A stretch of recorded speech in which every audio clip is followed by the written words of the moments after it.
meu avô também. Ele fazia o quê?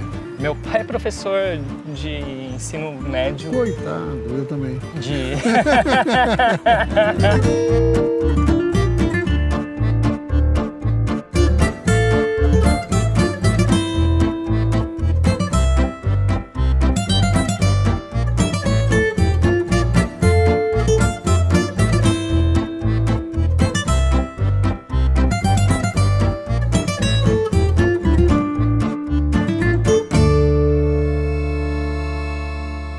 Rolou? Solta.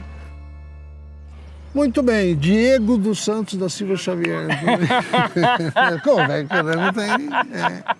Aí já começou com. Opa, já começou com uma risada dessa, eu tô gritando, né? Tudo bem, Diego? Muito prazer. Quem é o Diego Costa? Falaram que eu conhecia, mas eu, sinceramente, eu gostei muito, mas não, enfim. Quem é o Diego? Conta pra nós, Nossa, em breve, quem duas é frases. Diego? Você é de onde? Surgiu de onde? Ó, eu sou nascido em São Paulo, mesmo capital, mas eu lugar? cresci, nasci... Na época minha família morava no Capão Redondo, meu pai e minha mãe. Mas parte da minha família é de Ermelino Matarazzo, foi meu pai, e a família da minha mãe sempre morou na região de Santo Amaro ali. Mas eu, de pequeno, fui para Socorro, interior de São Paulo, Circuito das Águas e tal. E aí eu cresci em Socorro, numa cidade... Chegou com quantos anos no Socorro? Cheguei com 8, 9 anos no Socorro. E ficou lá Aí até... fiquei até ir pra faculdade. Ou seja, formação básica foi ali mesmo. Foi toda lá, foi toda lá. E eu acho que muito do que eu faço hoje, mesmo no cinema, vem por conta da formação em Socorro. Porque Socorro tinha algumas características interessantes. Tipo? Tinha sala de cinema de rua. Olha aí. Na verdade, a sala de cinema de rua foi reinaugurada quando eu estava na pré-adolescência. E quanto? Isso é 1994, 96, um pouco depois do início do Plano Real ali. Sim. Então, o cinema e as videolocadoras foram realmente um lance que me motivaram. Além do meu pai gostar muito de cinema, meu avô também. Ele fazia o quê? Meu pai é professor de ensino médio. Coitado, eu também. De matemática, física, química. Sinto muito. Mas ele foi o cara, por exemplo, que me falou: você tem que ver Encoraçado Potemkin, adolescente. Coitado. Eu falei, por que isso? Encoraçado Potemkin. Não, porque ele gostava muito do... Só faltava depois ele te mandar Dersu usá-la. Aí o cara tava de sacanagem Isso contigo, ele, né? isso ele me falou depois. Tem problema, mas... Pois é, né, cara? O cara, o maluco é professor de ensino médio, me manda ver Eisenstein, Kurosawa, que é o meu diretor favorito até hoje. É uma coisa diferente, assim, né? E é engraçado, porque eu nunca pensei em nenhum momento na possibilidade de trabalhar, de fazer cinema, nem nada. E Socorro é uma cidade muito pequena, e como várias das cidades pequenas, o orçamento da cultura é muito pequeno, e geralmente ele vai para eventos da cidade, festa, quermesse, festa do morango, show sertanejo, rodeio. Então não tinha muita coisa. E aí, quando eu estava naquele negócio da adolescência, eu comecei a fazer aula de guitarra com um professor lá, o professor Cão. E ele era muito fã de Ramones. E nessa época eu estava descobrindo várias coisas e tinha MTV, né? O Hiro, que é um parceiro que faz filmes comigo hoje, segue morando em Socorro. A gente montou uma banda, na verdade, naquela época. A gente teve uma banda. Hoje a gente faz filme junto, antes a gente tinha uma banda. E como chegaram essa banda? Aliás, nessas conversas que a gente tem feito aí nos últimos tempos, tem vários que passam por essa trajetória. Inclusive ontem também vem pela banda, que na verdade é a primeira saída que você tem pro mundo, assim, subir num palco e tal, né? E nenhum dos dois deixou de ter banda. A gente tem bandas diferentes hoje, mas temos bandas ainda. A gente segue tocando. Tá, mas até agora eu não entendi aonde que entra o cinema nessa brisa, onde que entra o audiovisual nessa história. Nesse período eu e o Hiro a gente decidiu prestar vestibular, tal. O que vai prestar? A gente tem banda, presta música? Não, vamos fazer outra coisa. Ele entrou em filosofia e em letras na USP. E aí São Paulo foi muito difícil pra gente, muito difícil. Aí chegou um dia que a gente tinha que pagar a aula de francês da FEFELESH e era o último dia para pagar e eu não paguei. E quando eu cheguei no quartinho de fundos que a gente estava morando, tava o cheque do pai do Hiro ali, assim, também ele não tinha pagado. Aí a gente olhou um pro outro e falou, acho que não é para nós, né? Não. Aí ele falou assim, vamos andar na USP e ver quais cursos tem, o que a gente quer fazer da vida. Aí a gente saiu andando, a gente foi em vários, nada muito legal. Aí a gente entrou na ECA e tinha uma molecada lá fazendo um programa de TV. A gente falou, cara, é esse rolê, é audiovisual. A gente voltou para Socorro, fez o cursinho e aí a gente foi descobrir os cursos que a gente queria prestar para estudar audiovisual. E aí chegou quando aqui? Que ano que é isso? Isso aqui foi 2002. 2002. Entrei na Unicamp em 2004. Daí. Isso. Tá. Bom, e aí lá dentro se formou, seguiu todas as métricas, chegou a fazer mestrado, essas coisas, então nada acadêmico? Não. Aí foi já pra rua pra fazer filme? Fui pra rua porque eu consegui fazer um ano de intercâmbio na Sorbonne, que eu estudei cinema e audiovisual lá na França, de 2008 a 2009. Eu tinha feito um semestre de curso de francês na Unicamp, na Unicamp e sem pagar, olha aí, aquele cheque estava economizado até agora. E aí, eu não ia passar, mas a pessoa descobriu que era um ano lá, eu era o primeiro suplente. Aí a pessoa falou, um ano, eu não vou ficar um ano fora. Aí eu entrei, porque eu falei, você tem proficiência em francês? Tenho, né? Nível tal. Nível devedor. Passei e sem dinheiro para ir. Né? Tipo, foi uma fase que meu pai tava numa fase muito difícil de grana, não tinha como. Escrevi na época para... Já era o governo Dilma, né? Não, era Lula ainda. 2000 e? Era 2008? Não. Era Lula. Lula, segundo mandato. Segundo mandato do Lula. Escrevi pro mim que falei, preciso de uma passagem para ir para lá, depois eu escrevo sobre filme brasileiro lá nos projetos e tal. Ganhei uma passagem.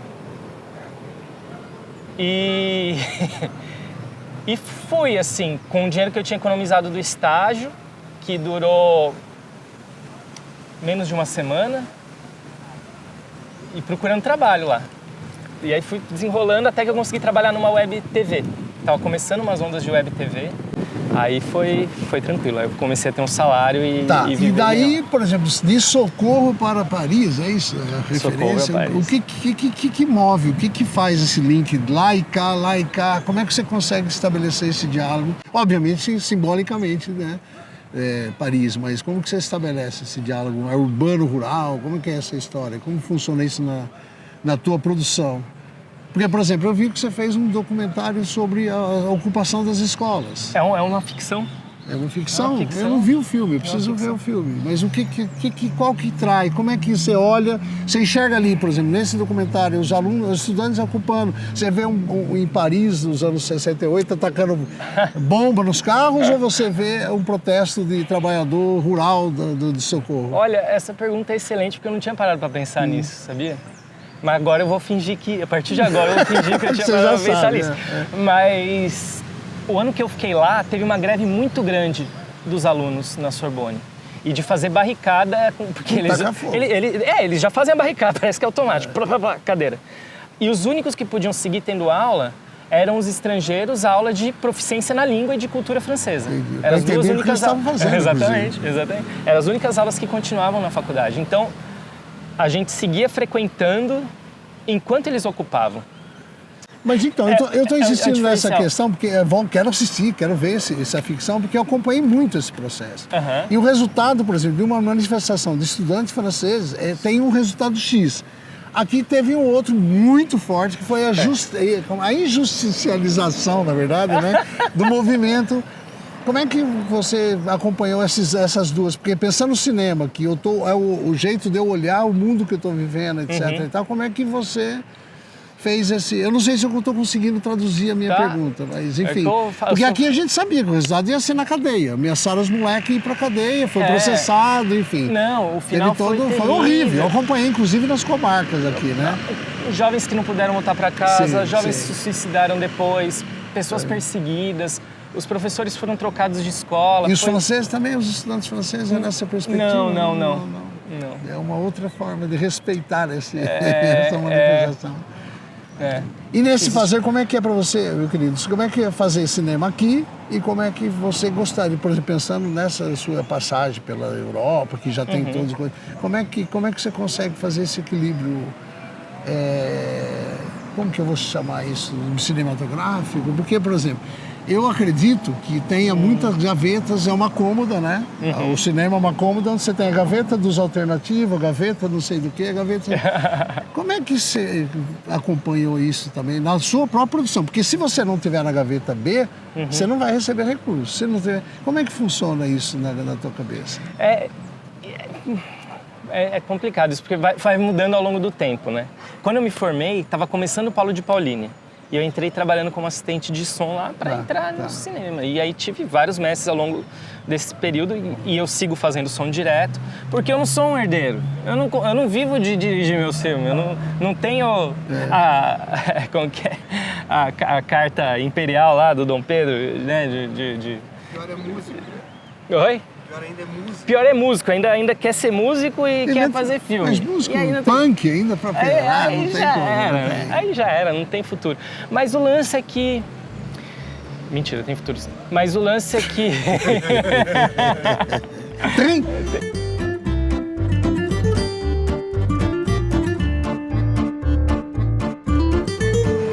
E aí a gente não tem... Então eu logo fui percebendo que eu não conseguiria fazer o caminho dos tijolos dourados, lá, né, do Mágico de Oz ali. Não seguiria esse caminho que foi pré-determinado, dito como o caminho tradicional. Você ganha um dinheiro, faz um filme, passa ele na Europa, levanta a plaquinha de protesto e volta feliz pro Brasil. Não é esse o caminho.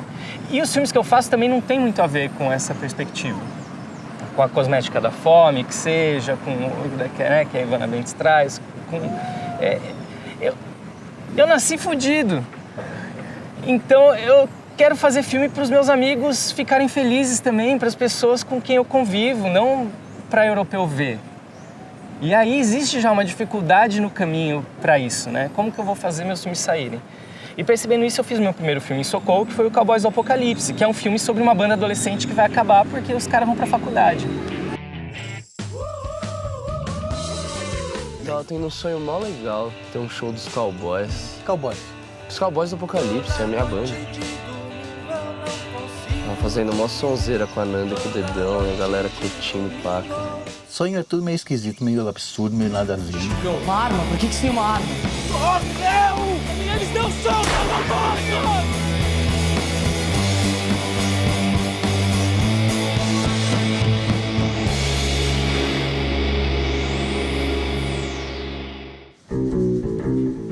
Que tal um negócio assim? Irado. É um filme divertido, mas em 2016, quando eu lancei ele, ainda existia uma perspectiva de que os canais brasileiros compravam filmes ainda, mesmo não sendo só os filmes que têm mais visibilidade, né? Então eu consegui recuperar a grana que eu banquei no filme. Tudo que eu fiquei devendo, na verdade, não é que eu tinha o dinheiro e coloquei. Eu fiz dívidas. Quanto tempo você levou esse filme? Quanto você para fazer, para levantar os recursos? O mais difícil foi o roteiro, porque eu ainda estava numa dinâmica meio ruim de escrever o roteiro, então demorou mais de ano para escrever o roteiro. Depois hoje eu escrevo o roteiro em meses, né? 2, 3 meses o roteiro está pronto e é isso. Mas foi um tempo de escrever o roteiro. Aí a gente começou a preparar ele no início, final de 2015, rodamos em meio de 2015, a gente começou a preparar, junho de 2015, rodamos janeiro de 2016, mesmo com chuva, falando, vamos apostar porque janeiro é quando a equipe tem folga, que eram meus amigos que trabalhavam nas equipes técnicas que queriam subir de cargo, que trabalharam junto. E em 2016, e aí 2018 a gente lançou. O tempo de edição foi longo também. Já o Selvagem foi bem rápido, porque aí eu elaborei junto com um amigo meu, que foi o logger do filme, um método para ser bem mais rápido. Então a gente já saiu com o material sincado do filme e em um mês tinha um corte. Me diz, você está falando, e a gente estava comentando aqui, que existe essa coisa da integração, uma cidade dali, uma cidade aqui, que tem essa coisa do coletivo. né? E aí chega, justamente nesse período que você está desenhando, vem uma galera com um discurso da questão do colaborativo, só que só você tem que me entrar com a máquina, você entra com o pastel e eu... Enfim, como é que foi trabalhar, por exemplo, nesse momento? Porque a gente sempre, historicamente, né, não são só os golpes, né, que acontecem a cada 3 anos na República, né? Ou uma tentativa, um golpe a cada 3 anos. Mas pensando nessa questão do coletividade, dessa troca entre parceiros, etc. e tal, e o colaborativo, você acredita que a partir desse momento, com a chegada do governo Lula, com essa coisa toda, houve um avanço significativo? De fato, há essa troca definitiva? Eu sou um filho da mãe, né? Aí não há, né? É. Em partes há, porque você passa a institucionalizar que existe um dinheiro que vai para o audiovisual. Sim. Mas para quem que vai esse dinheiro, no fim das contas, né? O herdeiro, no vai, caso? Vai para o herdeiro. E aí é difícil, porque você vê nesse último edital da Ancine, nas linhas, sei lá, teve uma empresa que ficou com 26 milhões, só uma empresa. Tem empresa batendo teto, sabe? E eu acho que a gente perdeu o caminho do cinema brasileiro, que vinha do Glauber, do Sganzella e de tudo mais. E esse caminho era um caminho asfaltado, bonitinho, certinho? Não era bonitinho, era a galera abrindo picada na mata. Sim. E eu acho que um dos grandes males do Brasil é o cinema da retomada. E o que é o cinema da retomada? A retomada é a rapina do cinema brasileiro pela burguesia. Traduz, por favor. Quando o Collor acaba com a Embrafilmes e vira terra arrasada, né? Quem que nos anos 90 volta fazendo filme? São os herdeiros, né? O herdeiro banqueiro, o herdeiro, sei lá, que vem da publicidade. São os herdeiros. Não, e Central do Brasil pra mim é um filme simbólico nesse sentido. Por quê? O Sertão é gravado aonde? Vitória da Conquista, que é a cidade que nasceu Milagres, quem? né? Que é Milagres. a cidade que nasceu quem? Glauber Rocha. Então é o banqueiro dizendo... Que é do lado de Jequié, que vem toda a galera dos tropicalistas, que é do lado de... Enfim, é isso. Né? E aí é o banqueiro dizendo, o cinema brasileiro agora sou eu. Entendi. Simbolicamente, né? Mas Mas aí fazendo o papel de filha da puta, como eu não sei se podemos falar a palavra, mas será que isso não é resultado de um projeto que foi implementado, imposto em 1500 aqui? Não é esse o projeto? Que não seriam vocês que estão querendo caminhar diferente? Temos que acabar com esses caras aqui que não podem. E quem que vai ser... Mas é o projeto dos caras. É o projeto. Mas é isso. E qual que é o que esse projeto coloca, entre outras coisas? Ele cria sonhos para os cineastas brasileiros que vêm da classe trabalhadora, que nem deveriam ser nossos sonhos, porque esse caminho de eu faço um filme para um europeu gostar, para eu lançar no Brasil, para um europeu dizer para mim o que é certo, o que é errado, ou qual filme é bom, porque começa aí, eu faço um filme, Cidade de Deus, vou para Berlim, ganha prêmio lá, Oscar. Oscar é só é só dinheiro, é dinheiro envolvido. Tem um mérito? Tem, você tem que ter feito um filme bom. Mas é dinheiro para você concorrer a esse negócio. E nesse sentido, quando você fala fazer filme do trabalhador, sim. Eu, por exemplo, eu praticamente conheço nenhum cineasta que venha da classe trabalhadora, no sentido, né, de acordar a fábrica, chão de fábrica, etc. e tal. Você acredita nessa possibilidade? O Vanderlei ainda está mais resolvido, é um jogador profissional, etc. e tal. Mas o que eu estou dizendo é assim, que saia mesmo da fábrica, que tenha uma produção que saia do chão da fábrica e que conta a história. Eu acho Porque será que não corre o risco deles, por exemplo, fazer um filme evangélico, fazer um filme... Não seria isso? Não sei. Mas eu acho que a gente tem que tentar. E aí eu acho que é importante a coisa da comunidade real mesmo, né? Que foi, aí tentando chegar no que você estava querendo do Selvagem, que foi a tentativa do Selvagem, né? A gente tinha um roteiro, a gente desenvolveu, mas ele foi sendo transformado com cada pessoa que ia entrando. Então a história foi sempre sendo moldada de acordo com cada ator social envolvido no filme ali, né? Eu tenho estudado muito a dramaturgia das artes do corpo, da dança contemporânea, do teatro contemporâneo, porque não é mais uma dramaturgia que vem do texto só. O texto não determina tudo, mas tudo pode ser transformado de acordo com quem está envolvido, com quais são os objetos da cena, com quais são as pessoas, qual o contexto, qual lugar que você se envolve. E eu acho que isso é muito importante da gente ter para a gente conseguir chegar num lugar de transformação. Não ter tanto essa figura do diretor que é um gênio, né? Que é uma pessoa que eu e a equipe técnica está lá para cumprir, né? O operador de câmera tem que fazer a câmera, o cara só tem que fazer a luz. Não, tá todo mundo criando junto, tá todo mundo pensando a história, pensando o que quer ser contado. E o mais importante de tudo, para conseguir chegar nisso, é saber que a vida das pessoas é mais importante do que o filme em si. O cotidiano de cada um, você saber que a pessoa vai conseguir não só descansar, não ter o mínimo de horas de descanso no fim do dia, mas que vai conseguir ver a família, que vai conseguir ir no show que quer ir, que vai conseguir ir no casamento de um amigo. Esse final de semana eu estava fazendo a produção executiva de um curta que eu escrevi para um amigo dirigir, lá em Tapetininga.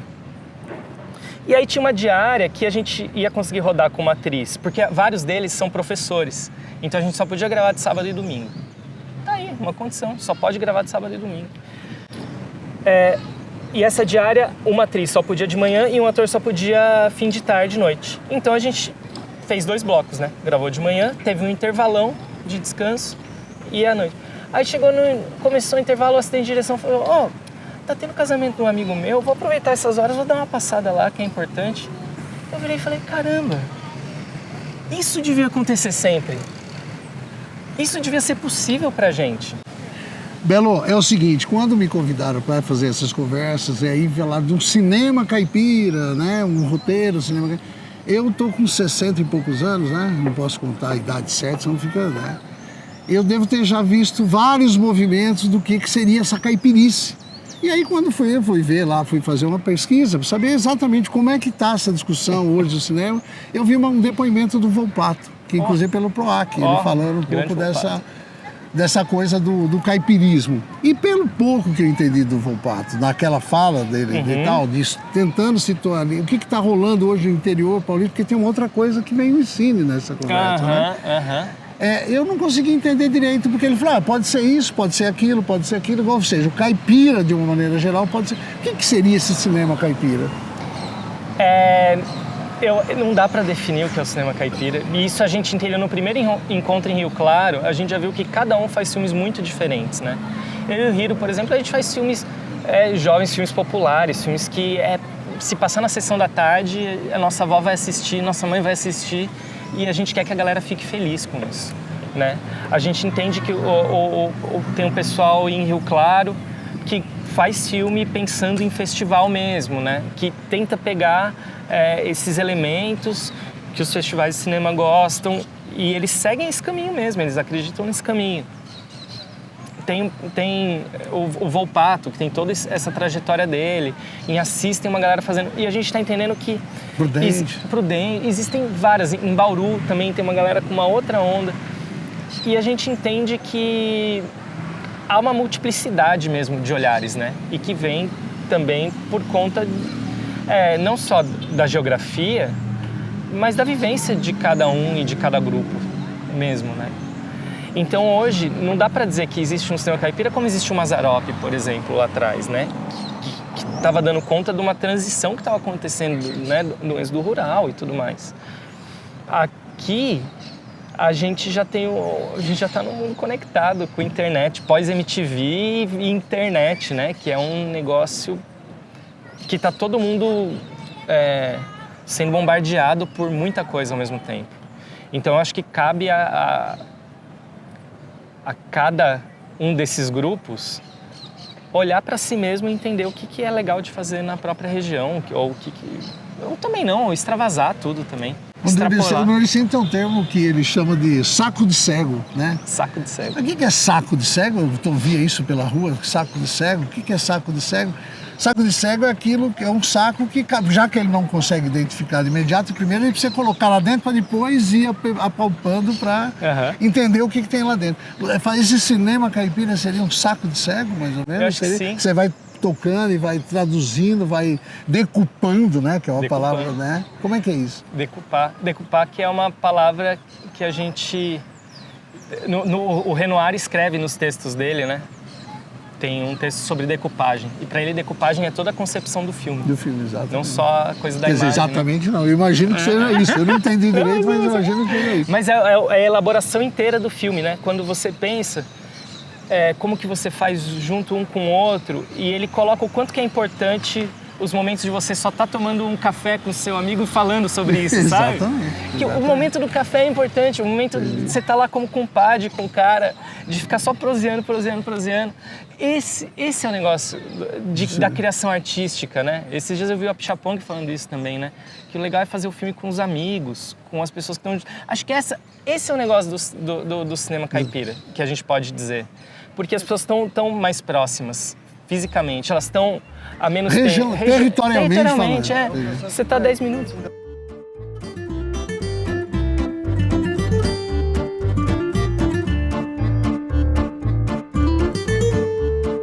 Pelo que eu entendo, e eu entendo pouca coisa disso, né?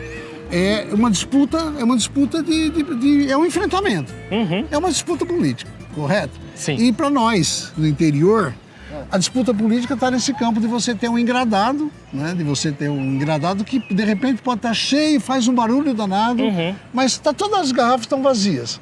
Mas de repente você pode ter um engradado onde você tem... Nessa disputa que o Gui está levantando, nessa questão, nessa disputa, como é que vocês estão com esses engradados enquanto... Agora entrando um pouco no ensino. A ensino ou ensino? Pode, tanto faz. Ensino, a gente né? determinou que você pode chamar como quiser. Como que é essa disputa? Como que rola essa disputa? Que é o que ele está comentando, né? Como é que isso acontece? Então, isso. Os grupos variam. Tem pessoas que já têm mais afinidade com conseguir editais e conseguem, tem pessoas que fazem sem.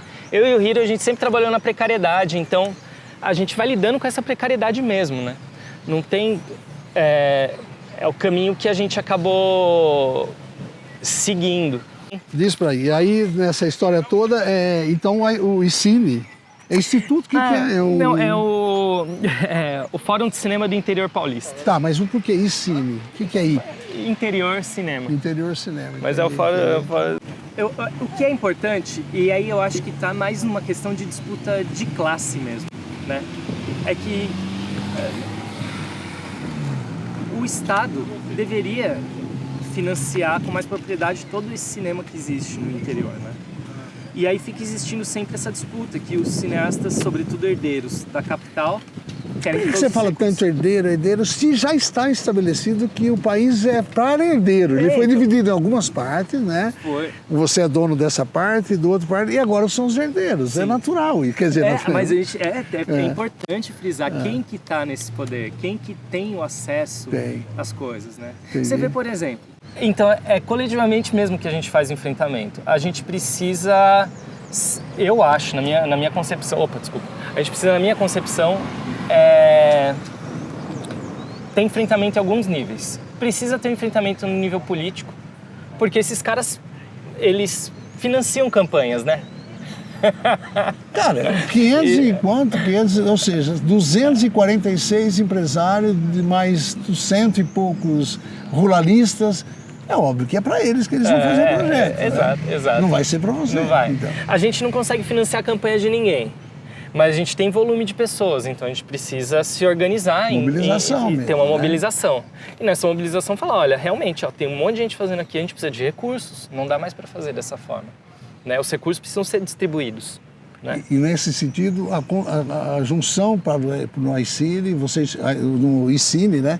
Vocês se juntam e vocês interferem no processo, por exemplo, na construção do edital, na construção do prêmio, nessa coisa. Como é que funciona isso? A gente já batalhou bastante, mas a gente, por enquanto, a gente tem tomado muito na cabeça, né? E nem é convidado. Inclusive. Não, a gente até mas só nas reuniões em que depois passam a perna na gente, né? Entendi. Isso a gente já tomou várias passadas de perna. Agora, nas reuniões de portas fechadas... Não precisava aprender capoeira? Não está na hora de aprender capoeira?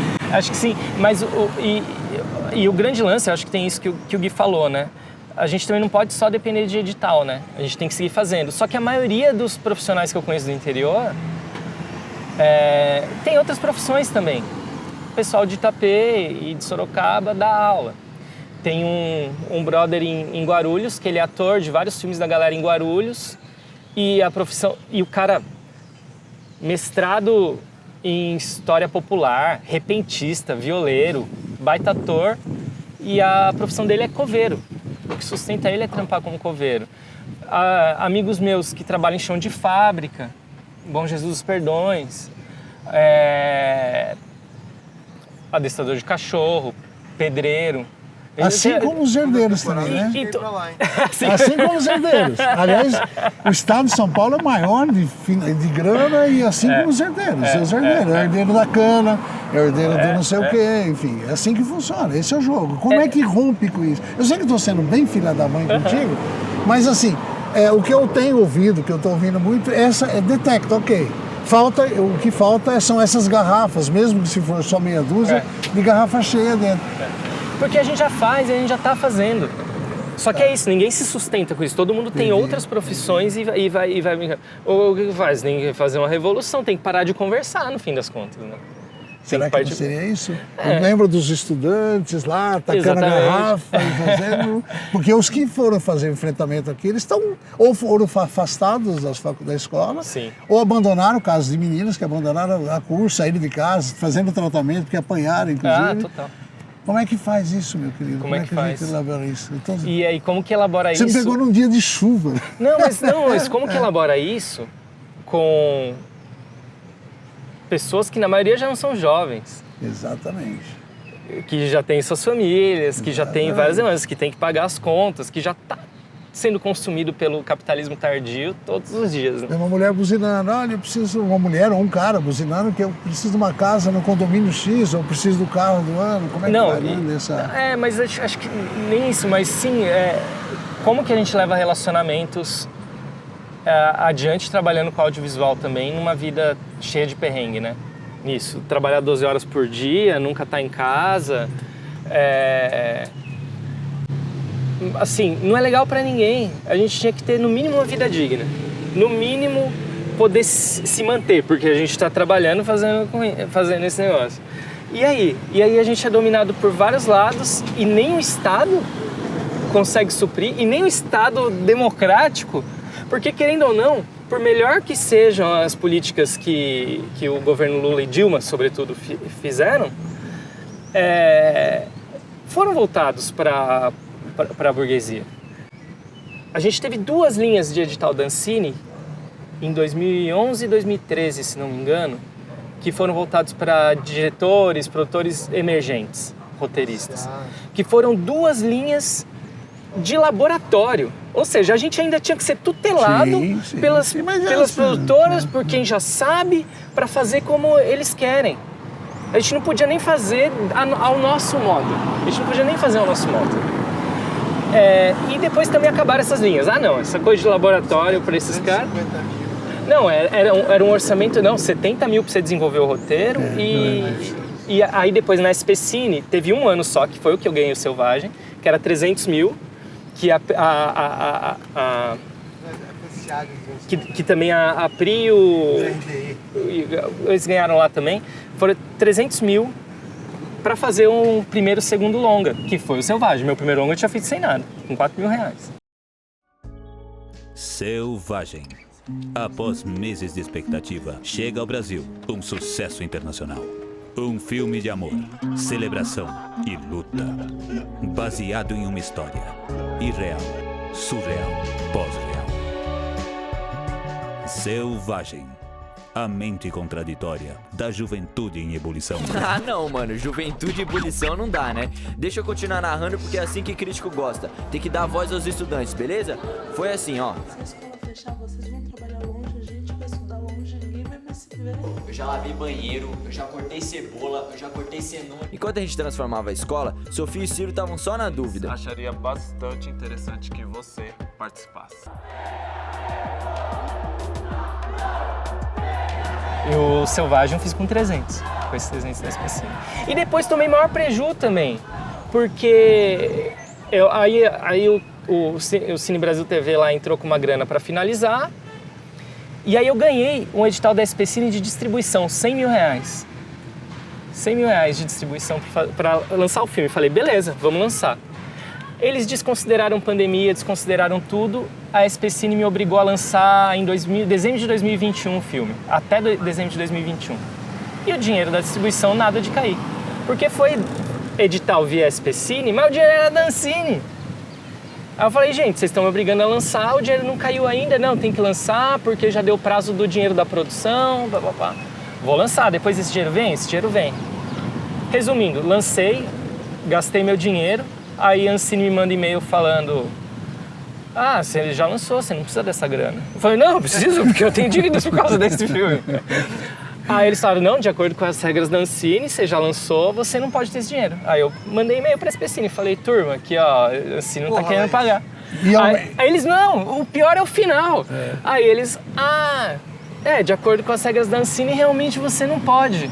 Sugerimos que você contrate um advogado especializado, lamentamos o ocorrido. E do outro lado do balcão, já que é uma política de balcão, essa política de editais, do outro lado do balcão vai ter o gerente do armazém que vai devolver e falar assim, pô, cara, mas o seu caso, ok, a gente entende.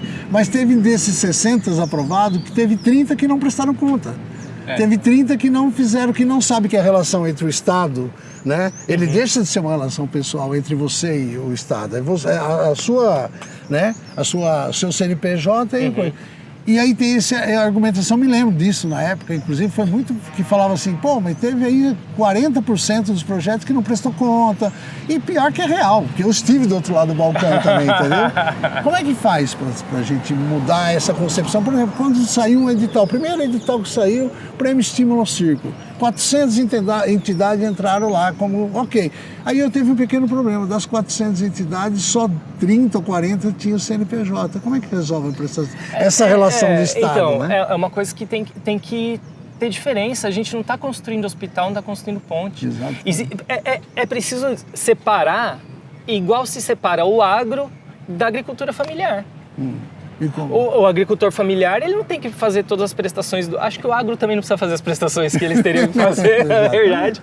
Mas a gente pensar enquanto indústria, uma indústria maior, uma produtora que consegue contratar um jurídico, que consegue contratar um financeiro, que consegue ter toda uma equipe, esse sim tem que prestar conta ipsis literis ali. Agora, quando você é uma pessoa sozinha na sua produtora e você consegue fazer um filme, entregar um filme, eu acho que as coisas deveriam ser um pouco diferentes, sabe? Aconteceu agora, eu tava trabalhando no filme de um amigo no Rio de Janeiro e deu 5 anos do Selvagem, da produção. A Ancine me vem, pede tudo, pediu filme de novo, pediu toda a prestação de contas, pediu cartaz, sabe? Coisas que eles já tinham. Por que você me pede de novo? Eu sou uma pessoa sozinha na produtora, velho. Tô trabalhando pra ganhar meu dinheiro em mó caos. Aí vai, pega todas as coisas, manda. E eles não estavam aceitando o termo de encerramento da conta. Mas eu já mandei. Não, a gente quer tal coisa. Aí fui no banco, antes, né? Foi um pouco antes de ir pro Rio, eu tava aqui ainda. E o gerente falou, eu não sei o que eles querem. Eu não sei o que eles querem. Falei com uma amiga controller, ela conversou com alguém que trabalhava na Ancine, já tinha trabalhado. Falou, o que eles querem é o print da tela do gerente. Aí eu tava no Rio já, aí eu falei, nossa, eu vou num banco com uma pessoa que eu nem conheço. Cheguei lá. Eu acho que a sorte é que eu tava no Rio. Porque acho que um paulista não faria isso que a gerente fez. Ela falou, velho, isso aqui é ilegal, mano. O que a Ancine tá pedindo é ilegal. É legal. Totalmente eu acho que isso talvez não Aliás, possa vários outros processos ali eram ilegais, que na verdade era uma forma de controlar essa ilegalidade para se tornar legal, né? Pois pra é. virar coisa legal. Enfim, aí eu consegui um negócio e a Ancine aceitou. O negócio ilegal! Exatamente. Pois essa relação com o Estado é maluco, mas é uma relação com o Estado brasileiro, né? Bom, fechando toda essa... Mas fechando todo... Tá boa a conversa. Acabou. Eu nem respondi. Fechando toda a gente acabou de rabiscar aqui um monte de coisa. E aí, valeu a pena? Vale sempre a pena. Valeu a pena? Vale a pena? Vale. Por que vale a pena, então? Se eu só daqui você tirou... Eu acho que apesar de ter reclamado muito, né? Acho que eu tô no momento em que eu também me aceitei recentemente como artista. Eu posso dizer, eu sou artista. Eu componho minhas músicas, eu faço meus filmes, é isso que eu faço. Não sei o que eu vou fazer. Não sei o que eu vou fazer se não for isso. Então tem que abraçar esse negócio, acreditar e seguir fazendo, sabe? Mesmo num caminho tortuoso, fazer filme sem grana, depois conseguir um pouco de grana. Querendo ou não, eu consegui fazer o primeiro projeto agora, que é da Globo com o interior de São Paulo, né? Que é um telefilme para IPTV de Campinas, que está dentro desse esquema de telefilmes regionais da Globo. Eu e o Hiro passamos e a gente dirigiu um filme em Campinas que vai estrear na tela quente. Tudo bem. Então, Bonito. Fechando. Então, é um caminho que, assim, teve gente de Sorocaba trabalhando, gente de Piracicaba trabalhando, gente de Rio Claro trabalhando, de Campinas, de Socorro, de vários... A gente conseguiu juntar uma equipe que tinham pessoas de vários lugares, de Assis, e que a gente espera que essas pessoas, que a gente entregue um bom filme e fala, olha, tem mais 6 afiliadas da Globo, 5 ou 6 afiliadas da Globo no interior de São Paulo, litoral. Vamos fazer também? E de repente a gente vai descobrindo outros caminhos, que pode ser para a TV, pode ser para os streamings, não só esse caminho de festival, e que também é importante. Bom, no meio dessa coisa toda, pra gente fechar literalmente, porque agora a chuva veio de fato, e bem rápido, é o seguinte. O que você acha que, pô, esse cara é um ignorante? No caso, sou mesmo, né? Ignoro completamente, mas o que faltou você falar nessa prosa, assim, resumidamente? O que você gostaria de falar mais a respeito dessa questão do cinema caipira, o cinema no interior paulista? O que faltou a gente falar? Eu gosto da analogia da bolsa que você fez. O saco de cego. O saco de cego. Saco de cego. Que não é minha, na verdade, é do Jorge Cima. Então, eu gosto da ideia do saco de cego, porque eu acho que é assim que a gente vai coletando as histórias, né? Tem a teoria da bolsa de ficção da Úrsula Le Guin. Que é isso, né? Ao invés da gente contar histórias com a narrativa de uma flecha, do caçador, a flecha que vai começo, meio e fim, na bolsa tudo se mistura, né? E eu acho que tá aí a dificuldade também da gente entender, existe um cinema caipira? Não, existem vários, né? Existe um cinema do interior? Não, existem vários. Porque cada um de nós passou por várias coisas, você vai misturar na bolsa ali, na coleta de todas as coisas, ao invés de pensar na caça, pensar na coleta, na distribuição, no compartilhamento, a gente consegue contar mais histórias de outras formas, misturar e descobrir coisas novas, né? Eu acho que é importante a gente só vai ter uma força para mudar coletivamente, né? O trabalhador é coletivamente, então a gente se entender como trabalhador e descobrir esses caminhos. E eu acho que para contar histórias, a gente ser mais livre e aceitar nossas próprias histórias, né? Aceitar nossas próprias histórias, nossos próprios caminhos, entender eles como válidos, entender que a história de cada um é preciosa. Todo mundo aqui tem uma história muito preciosa e que vale a pena seguir. Muito bem.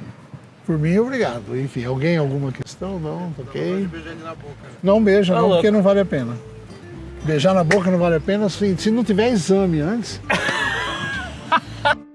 Então, o que eu ensino para os meus alunos, eu tento ensinar, eu acho que é paixão, tento ensinar um pouco de bruxaria, bruxaria, tarô para direção ali, cadeira.